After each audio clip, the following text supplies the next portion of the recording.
Hoje vamos conversar com Mauro Jesus Nogueira Paes, o Mauro Paes, filho de professor de matemática, professor universitário, mãe advogada.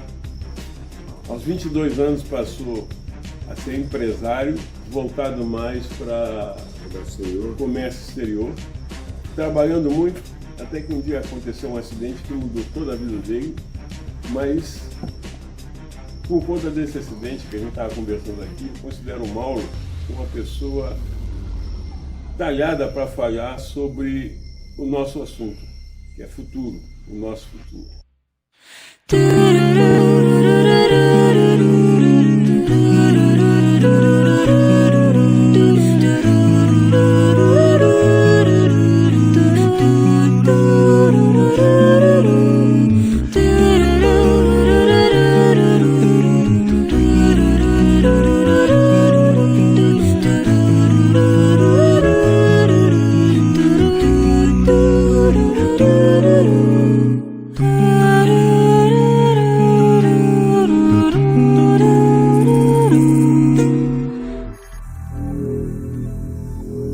Ativista, lutador de artes marciais, que mais, Mauro? Voador de asa delta. Voador de asa delta, mergulhador, esportista, de repente teve que trocar tudo isso por outras atividades. Ele trouxe para Rio Bonito a rampa de asa delta e hoje é ambientalista e trabalha e milita em vários comitês que a gente vai conversar sobre isso aqui na cidade. Mauro, muito obrigado por nos receber aqui. Prazer. E é a primeira vez que eu venho na sua casa, é a primeira vez que nós conversamos, é um lugar maravilhoso. E vamos ter uma conversa boa aqui, tranquila, sem nenhum estresse. Você foi convidado para falar sobre as suas ideias, sobre aquilo que você pensa. Bom, como eu falei, ele considera uma pessoa talhada para falar sobre isso. E a gente queria começar perguntando a você, para você, o que é futuro? Boa pergunta. Futuro é incerteza e desafio, né? A gente vive numa situação, a meu ver, né, que a gente tem que considerar não só a parte profissional, física, como a parte energética, espiritual que a gente está vivendo, né? E, no meu ponto de vista, o nosso planeta vive hoje uma fase de evolução como um ser vivo também, e que essa fase nos desafia a nos sustentarmos no planeta, né? Como é que o ser humano vai conseguir equacionar essa sustentação dele no planeta, né? A habilidade dele para se sustentar, e aí veio essa grande noção nova de sustentabilidade, né? E esse, para mim, é o desafio do futuro do ser humano. A capacidade dele se manter aqui sem degradar, como ele está fazendo, porque senão ele vai ser expulso e não vai ser difícil para o planeta, pelo tamanho dele, expulsar essa praguinha que a gente está sendo. Não tem uma terra B, né? Não tem uma terra B por enquanto, apesar da gente estar tentando lançar aí os foguetes para outros lugares, né? Cada vez mais, mas ainda não chegamos a um lugar que seja habitável, nem construímos uma forma de habitar outros planetas. Então é aqui, e aqui é maravilhoso, e isso é perfeitamente factível, a gente se manter aqui de uma forma saudável. Agora a gente precisa encarar precisa evoluir também para isso, né? Aproveitando isso, desse encarar, você já encarou, porque na região você já trabalhou e atua em vários órgãos, né, ambientais, né? E eu queria fora isso, agora também com relação a pessoas com deficiência, eu queria que você explicasse um pouquinho de cada. Agenda 21, o que é? Porque Agenda 21, existe alguma atividade concreta, existe algum resultado concreto? Conselho de Meio Ambiente, Conselho da pessoa com deficiência. O que são esses órgãos? O que são essas? São instituições privadas ou o governo também tem participação? Nos conselhos, eles são paritários. Então, a participação é meio a meio, né? Sociedade civil e poder público. Então, sempre você tem, em média, 6 participantes de cada lado e mais os suplentes. Às vezes é um suplente só para cada poder, né, para cada lado. Às vezes são para cada membro um suplente próprio. Mas esses conselhos estão aí, acho até que estão atuantes, né? O conselho, a Agenda 21 é como se fosse, no meu ponto de vista, que eu participei dela, da criação aqui de Rio Bonito, e depois do comitê das agendas que a gente formou, né? Que eu não participei da formação, mas depois participei da execução dele. Comitê que chama Comarc, Comitê das Agendas 21, da região leste fluminense. A Agenda 21 poderia funcionar como se fosse um portal de todos os conselhos, como se fosse um grande conselho da cidade. Ali você leva todos os problemas, você leva todas as sugestões, todos os elogios que você quiser fazer. Mas num assunto específico? Não, para todos os assuntos. E ali você distribui para os conselhos. Ou seja, chegou aqui uma denúncia de uma falha que cabe à Secretaria de Obras. Então vai para a Secretaria de Obras um ofício da Agenda 21. Mas chegou uma falha que cabe à saúde. Aí a saúde tem um conselho próprio. Já que a obra ainda não tem um conselho, a saúde tem um conselho próprio, então é encaminhado ao conselho de saúde para ele resolver aquela questão. Não é? Pode ser um elogio até, mas que vá para ele, né? Para o meio ambiente, para a pessoa com deficiência, que hoje tem um conselho, para o idoso, enfim, para o urbanismo, acho que já tem conselho também, não sei se já foi estabelecido, mas são questões que a gente, a agenda pode encaminhar, a Agenda 21. E mais que isso, ela pode começar, se ela alcançar, que também é um desafio para a Agenda 21, se ela alcançar um público participante das reuniões, ela pode ali identificar quem pode compor os conselhos, né? Porque isso é o que falta ainda, falta a participação popular nos conselhos. Não só como membro, mas também como público mesmo, de ir assistir às reuniões, trazer sugestões, participar, controlar o que é nosso. A gente tem rebatido muito nesse ponto aí, no que eu tenho escrito aí para o jornal da CIV, né? Sempre nesse sentido de mostrar que a participação é o caminho, né? Já antecipando, nesse seu último artigo, eu esqueci de falar, o Mauro também escreve no nosso informativo. Todo mês tem uma coluninha dele lá e assuntos bem interessantes. Esse último agora você escreveu sobre participação. Participação e luta. Você está conclamando as pessoas, a população, a lutar pelos seus direitos, aquilo que acha justo, essa coisa toda. E o governo participa disso, ele dá ouvidos a isso? Existe alguma verba para vocês trabalharem, ou simplesmente você manda a sugestão, ou manda o pedido e fica esperando que resolvam? Eu custo até entender o porquê, ainda não me bateu exatamente o porquê disso, porque a gente tem um governo, em geral, né, um Estado brasileiro que é tão arredio, ele consegue escapar tanto, ele consegue escorregar tanto, que eu ainda não consigo entender por que é latente isso aí, de que a participação social, que a manifestação popular talvez, se não for a única, a que mais mobiliza, mais sensibiliza o governo, né? Então, esse é o caminho. Se a gente conseguir, pelos conselhos, pela agenda, por manifestação que seja de outra forma, se manifestar, mostrar o interesse popular, o governo respeita, né? Então, esse tem sido, a meu ver, aí, isso tem se provado sempre, né? O governo, se a gente for abandonando, ele vai tomando espaço, porque é zona de conforto, é normal, né? Natural isso. Então, ele vai tomando espaço e acaba não fazendo, né, da forma que a gente precisa que seja feito, ou que a gente queira que seja feito. E isso aí, eu acredito até que se você puser uma carrocinha de pipoca na mão de uma pessoa, né, banca ele, bota ele lá com a carrocinha, você vai ajudar um cara que está precisando muito. No começo ele vai dizer, poxa, o Mauro foi maravilhoso, me deu uma carrocinha, me deu tudo aqui, não sei o que e tal, eu vou rachar com ele isso aqui, pô, vou dar ele 50% de tudo que eu ganhar e tal. Daqui a pouco, depois de um tempo, ele vai começar a pensar, o Mauro deu isso aqui para mim, mas, pô, eu que estou no sol aqui, eu que estou batalhando, eu vou dar 30% a ele, né?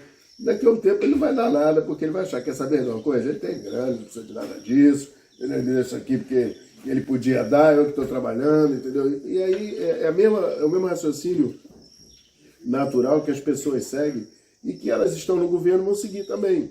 E se a gente não estiver ali para tomar conta, as pessoas deixam de fazer, fazem menos, e acaba desvirtuando né, os recursos até que a gente tem, humanos, financeiros e tudo mais. Entendeu? Então, eu acho que o governo ele precisa sempre dessa fiscalização, do empurrão e do controle social, né? Isso é muito importante. Na sua opinião, a atuação dos conselhos hoje, em Rio Bonito, sem a participação popular adequada. Adequada, exato. Eles estão atingindo as suas finalidades ou ainda falta acordar? O governo tem aqueles conselhos apenas por uma questão de legislação, ou já tem que ter, então deixa aí, mas não acontece nada. Acontece muito isso. Eu já tive que assinar coisas que assim, amiga, professora, ligou para mim e falou, rapaz, olha, nem sei quem era o governo na época, se era Solange, Mandiocão, não tinha atrasado até agora, acho que vai atrasar o salário. E precisar de uma assinatura do Conselho do Meio Ambiente para liberar uma verba que ia chegar e que eu considerei que talvez fosse atrasar o salário se eu não assinasse.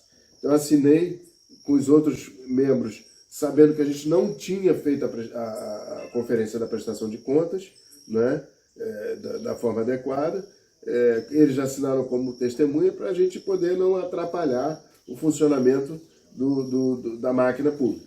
Só que isso acontece muito, né? Se a gente deixar, o governo passa a ser, como diz uma militante, a Mirinha, que é uma pessoa maravilhosa para esse trabalho, ela diz, a gente acaba batendo palma para macaco dançar, entendeu? Agora, o conselho não consegue atuar, né, porque ele está ali só para prestar uma formalidade burocrática de validar o que a Mas uma finalidade burocrática que, aparentemente, não sei se isso é de conhecimento de todo mundo, que precisa da assinatura do conselho, precisa do aval do conselho para liberar a verba para a prefeitura, ou essa verba... Com certeza, para aquela secretaria. Por exemplo, o meio ambiente, ele faz uma prestação de contas que envolve várias atividades da Secretaria de Meio Ambiente. O Conselho tem que validar isso para que venham os recursos do ICMS verde, por exemplo, que o governo recebe. A saúde é a mesma coisa, senão a educação, você tem 3 conselhos da educação, tem da merenda escolar, tem do Fundo da Educação, Desenvolvimento da Educação, tudo isso precisa de ter a validação dos conselheiros, né, do conselho, para que a verba continue chegando, senão o recurso para. Mas essa verba é direcionada ou ela entra no caixa único? Não, normalmente é direcionada. Direcionada para... Então, agora, na questão do ambiente, não. No ambiente, ela eu considero até uma falha, mas não houve jeito juridicamente de ser feito. Se instituiu uma parte do ICMS, do recurso ICMS, como ICMS verde, que ela é reservada no estado do Rio de Janeiro, para as prefeituras, para o meio ambiente, né? Mas só que como o Estado não podia legislar sobre o município, sobre cada município, né? Então ele deu o dinheiro, ele dá o recurso para o município e espera que o município regularize isso dentro do âmbito municipal, ele faça uma lei que diga que esse recurso vai para o meio ambiente, continua indo para o meio ambiente. Senão ele cai aí no caixa único. E o Conselho e o Rio Bonito conseguiu isso, hein? É importante ressaltar que no governo Peixe agora o Rio Bonito conseguiu, isso é um grande avanço. Quer dizer, o dinheiro que vem do ICMS verde é direcionado para as ações de meio ambiente. É uma parte dele, né? E vocês cobram isso, vocês fiscalizam? A gente está começando agora, né? O fundo está começando a receber recurso, isso vai ser fiscalizado. Mas é um começo agora da execução dessa Isso lei. é uma boa notícia, né? É uma boa notícia. Engraçado que em Rio Bonito as boas notícias não são divulgadas. Pô, só se fala mal, né? Falar mal do governo é muito fácil. Porque acho que falar mal tem mais ouvido para ouvir falar mal do que para falar bem. Mas até se fala assim, o governo tem que fazer uma comunicação eficiente, né? Para as pessoas entenderem essas coisas, esses avanços, né? Sim, sim. Agora me diga uma coisa. Conselho do Deficiente. Esse eu nunca escutei falar absolutamente nada, não vejo ação nenhuma. Por exemplo, as calçadas não têm acesso, tem? Não tem. O que está acontecendo? Ele está funcionando ou simplesmente ainda não saiu do papel? A gente não enxerga nenhum tipo de ação. Na rua a gente não vê acesso, né? Existe o conselho já está implementado, já está funcionando ou ainda está está engatinhando ainda? Não, esse conselho, ele tentou ser formado no governo da Solange, depois no governo Mandiocal não houve ação, aí a gente agora conseguiu formar, o Peixe inclusive fez o decreto, instituindo o conselho e nomeando os conselheiros, a primeira turma de conselheiros. Esse conselho está sendo presidido pelo Guto Barbosa, o Carlos Augusto Barbosa, que é o Guto, aquele atleta paralímpico que a gente tem aqui em Rio Bonito, é uma celebridade nossa, uma pessoa... Fizemos uma matéria com ele. Fizeram? Vocês sabem então quem é a pessoa assim, da melhor qualidade, né? Sobre ele. E ele, e aí agora a gente conseguiu também com o apoio da Câmara, a gente tem que prestigiá-los por isso, eles fizeram a votação e aprovaram a lei de criação do Conselho, não é mais um decreto, agora é uma lei de criação do Fundo da Pessoa com Deficiência. Então nós já temos, inclusive, conseguimos um recurso com o deputado Márcio Labre, que não se reelegeu, o deputado federal, mandou R$600 mil para cá, para Rio Bonito, para serem aplicados num projeto da pessoa com deficiência.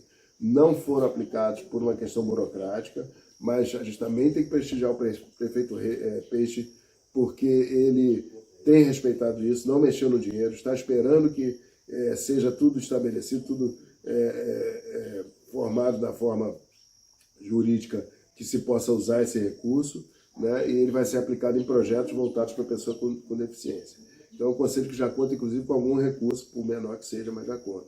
Agora a gente tem a lei e o fundo, então esse recurso deve ir para o fundo brevemente, né? Está sendo tudo regularizado. A gente agora vai ter uma nova eleição, quem quiser participar, né? Vai ter uma nova eleição no dia, se eu não me engano, é 21, é uma quarta-feira do mês que vem, que é para se candidatar a membros do Conselho da Pessoa com Deficiência. E onde são divulgadas, você falou reunião, onde são divulgadas as datas, o calendário de reuniões, como é que as pessoas podem saber disso?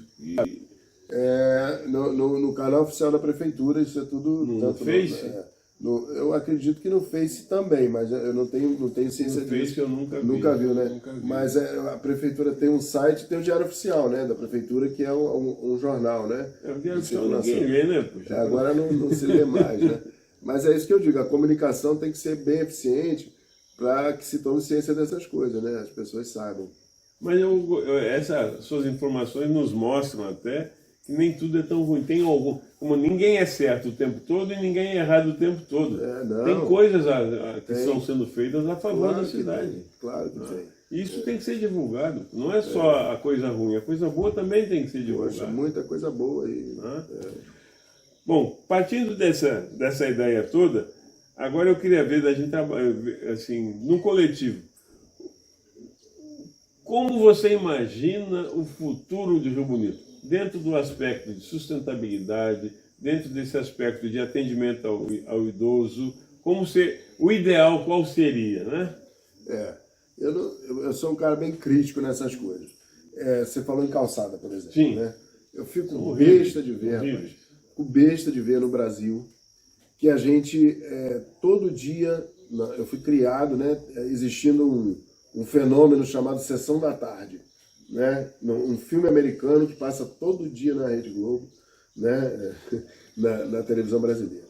Aqueles filmes mostram as calçadas americanas. A gente não conseguiu, eu não vi no Brasil ainda um lugar que tem uma calçada como a calçada americana. Rio Bonito é uma cidade que uma das maiores vocações de Rio Bonito é o mercado imobiliário. Né? A gente é uma cidade que as pessoas vêm para morar, é uma cidade boa de se morar, tem casas boas. A gente fez um loteamento aqui do lado, fizeram um loteamento aqui ao lado do meu sítio. A maior preocupação da gente era, será que vai favelizar? Será que vai ser uma coisa, né, que nível vai ter isso? Pô, o nível é ótimo, né? Mas a gente não fez calçada. Vindo da Praça Cruzeiro aqui para dentro do Cajueiro, você vê poste no meio da rua, você vê calçada para abrigar só o poste, né? Que não vai passar um idoso, né? Que não vai passar uma pessoa com a cadeira de roda, uma mãe com um bebê. A subida de garagem com degrau. Cada uma de um jeito, né? Com degrau do lado. Quer dizer, por que a gente não aprende a fazer calçada? Né? Que é uma coisa básica, né? Por que a gente não institui um tipo de calçada para daqui a um tempo Rio Bonito, pelo menos os próximos empreendimentos que nascerem em Rio Bonito, façam da forma adequada, né? Porque quanto mais a gente valorizar os nossos imóveis, mais a gente está valorizando a nossa vocação. Agora, me diga, tentando desmistificar o meio ambiente como árvore, não é só árvore, né? Isso também não poderia ser um objetivo do Conselho de Meio Ambiente? A calçada em si não, é mais para o urbanismo. É, mas a padronização, a briga pela padronização, depois sim, vai para o urbanismo, vai para a Secretaria de Obras. Aí é que tá, você falando no meio ambiente, justamente o que deve te induzir a pensar isso é porque o meio ambiente é uma questão transversal, ele entra em todas as secretarias. Todas, não tem o que... Então, esse planejamento, o que falta, na verdade, mais uma vez, é a participação, porque a gente teve aí a revisão do... como é que chama? A gente está tendo agora o plano diretor. Mas para chegar ao plano diretor, a gente teve que revisar o Código de Obras. O Código de Obras é que estabelece esse padrão. Mas ninguém participou. Quem a gente sabe aí que participou da reunião de revisão do Código de Obras? Né? Foram chamados os empresários do setor para participar dessa revisão. Eles são quem menos tem interesse, né, em fazer uma coisa que vai custar mais caro. O que é uma estupidez, porque no fundo eles estão deixando de ganhar. Né? Rio Bonito ainda pensa de uma forma, né, com todo respeito aos empresários que eu tenho como amigos aqui, mas ainda pensa de uma forma medíocre, no geral, no contexto geral. Né? Aquela coisa de investir o mínimo para ganhar o máximo. Entendeu? E não é assim. Né?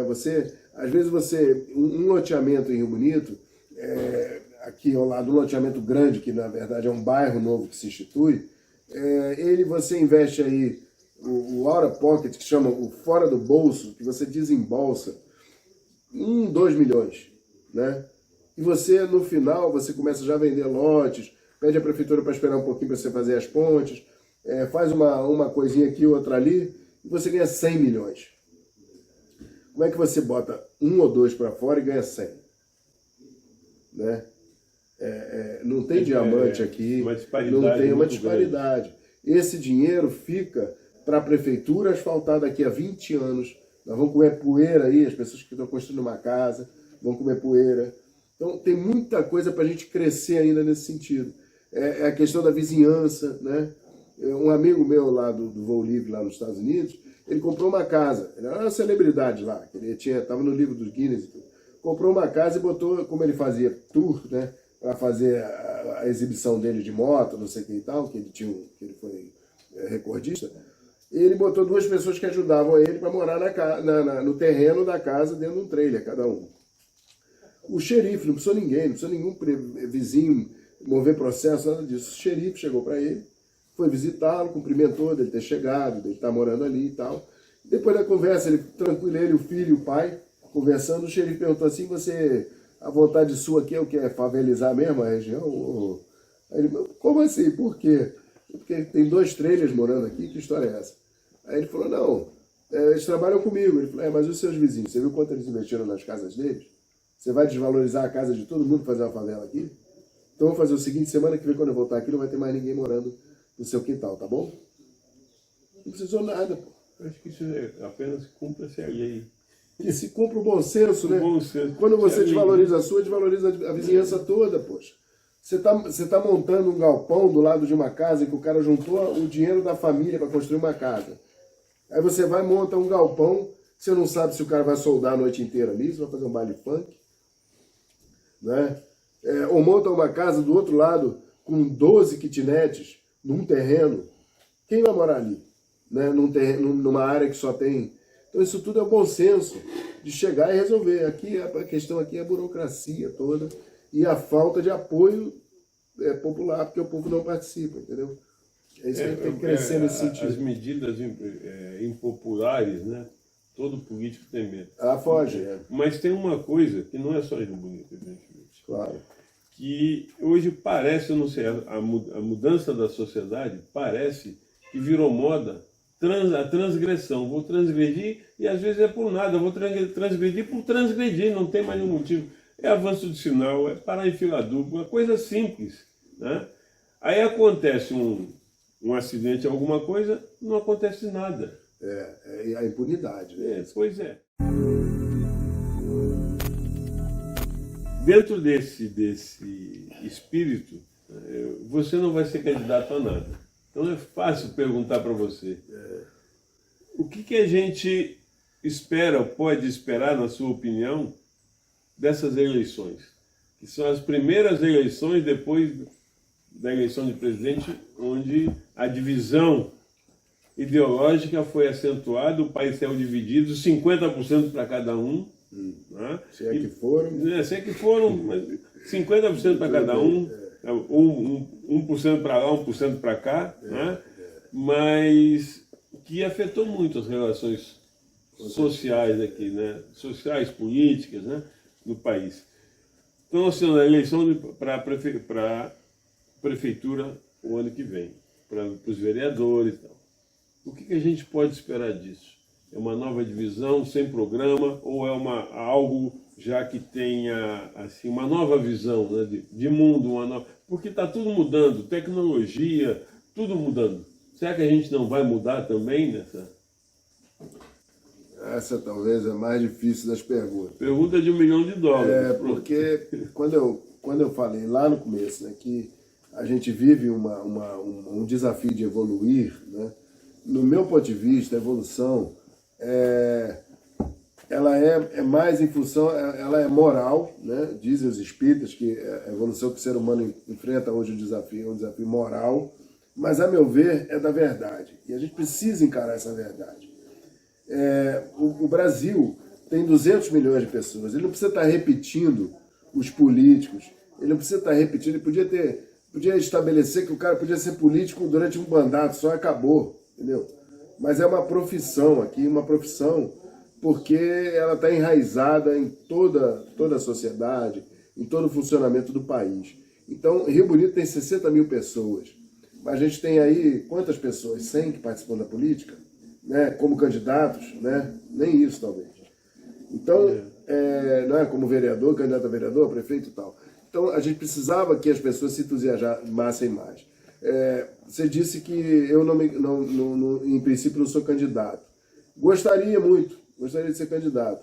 Desafio até, sem nenhum problema de falar aqui, até ser presidente, entendeu?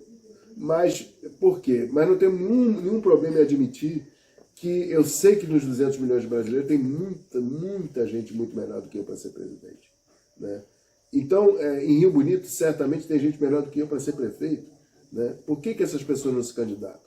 Porque é difícil, a gente tem hoje, a verdade é essa, o desafio da verdade que eu vejo é esse. A gente tem uma questão da corrupção que a gente tem que encarar no Brasil. A corrupção está enraizada, ela está estabelecida aqui. O povo está adormecido em cima disso, não vê acontecer. Mas os recursos não chegam onde tem que chegar. A gente precisa encarar isso de frente.